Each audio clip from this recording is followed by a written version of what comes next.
Hello Inklings, I'm Bianca and welcome back to Inklings. So today I wanted to give you my 1 month of learning Japanese update.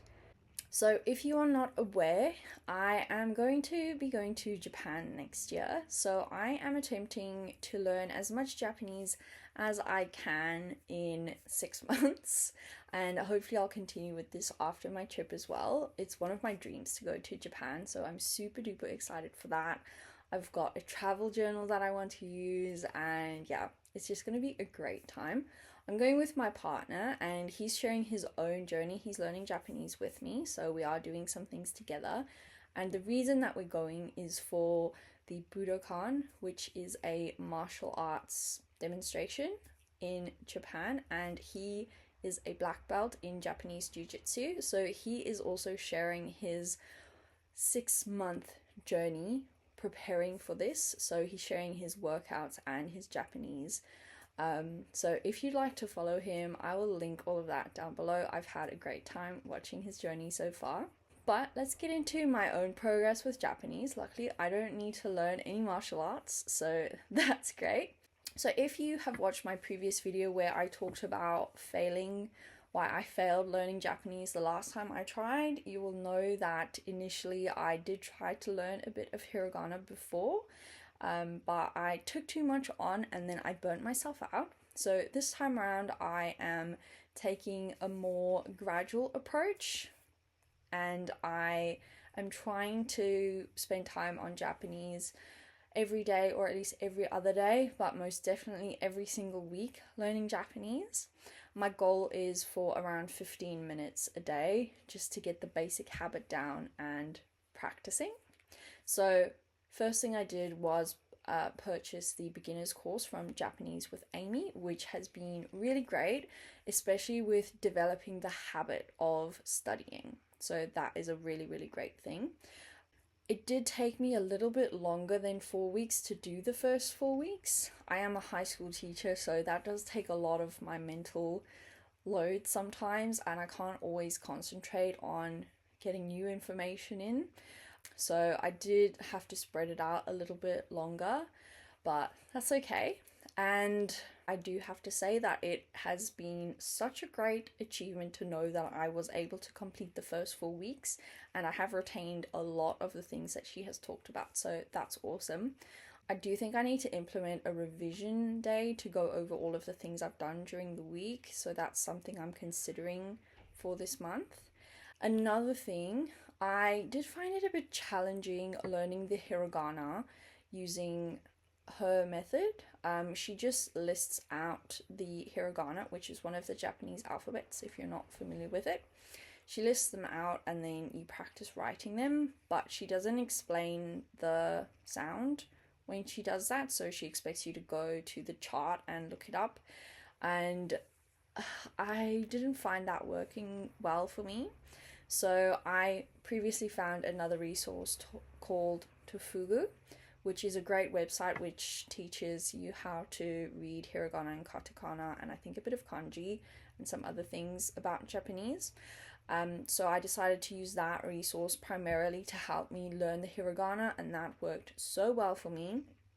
They teach you with mnemonics and they go through each symbol one by one, give you a really good mnemonic. They have a little video to play the sound, and they also add a little story at the bottom, and that really helped me to memorize all of the hiragana.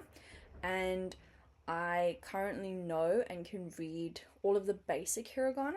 There are still some dakuten, I think that's how you say that, hiragana, which I haven't learned all of those yet, so that's my goal for this next month, is to get all of those down.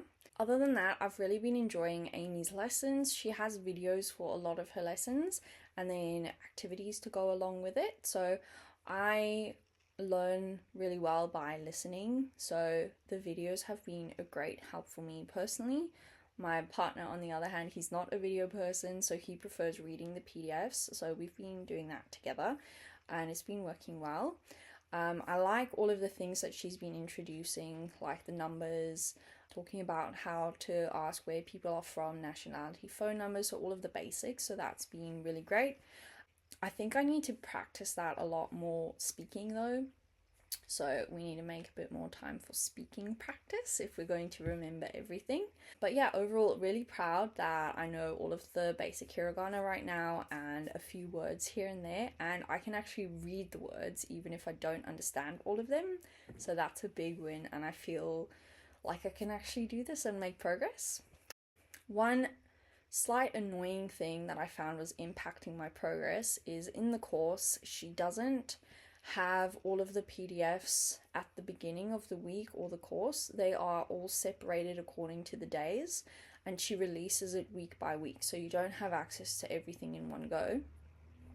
So what I did initially was every day on the day I would download the resource and then put it on my iPad, which was fine during my holidays, but as soon as I got to during work times, it became a lot more tedious. It was too many things to do, and then it would make me not want to study because I had to do that, or I wouldn't have the PDF handy, so I wouldn't do the actual writing activity part. So that's kind of annoying. But what I've taken to doing now is downloading the whole weeks in advance, so just going to every day and downloading all of the PDFs and putting them all in my iPad ready to go for the next week. So that's made a big difference. Another thing that I wish I did that I didn't, but I'm going to try to start that this month, is to just set a 15-minute timer for myself so that I can see that I am actually using 15 minutes, because I'm pretty sure there are some days where I have not used all of that time. And she does mention it in the course as well to use the rest of the time, but I need to actually set the timer, else I'm not going to remember. I did also end up picking up my Kana from Zero, which I've owned for a while, and this is also just introducing hiragana, and it's got extra writing practice. It also introduces some words and like some basic vocabulary, but it also has it so that the romaji is from all of the sounds that you haven't learned yet, and then the hiragana is from the ones that you already know. So that's really good, and I quite like that. So then I can actually read all of the words. I did also find it challenging because she has vocabulary lists and things like that for you to learn right from the beginning, but she doesn't have the romaji for the words, just the translation. So you can see what it looks like but not know what it sounds like unless you look it up and figure it out, and I did not have the time to do that for all of the words. It was just overwhelming. So then I didn't learn all of the vocabulary words. So I feel like this is a more accessible way for me to learn vocabulary. And now I need to go back like through the previous week's vocabulary and try to learn all of those. I also remembered a few weeks ago that story learning exists, and I've used that in the past for my French a bit, and I thought it would be a great thing to start doing with the Japanese as well. So we ended up getting the beginner's Japanese story learning. So we're working through the story together, my partner and I. We've listened to chapter 1 and read through it, and that was such a fun moment because all of the things that we'd learned in the previous month started coming together, and we were familiar with the sounds. We could already read some of the hiragana that they were using in there, and then some of the other things were put more in context.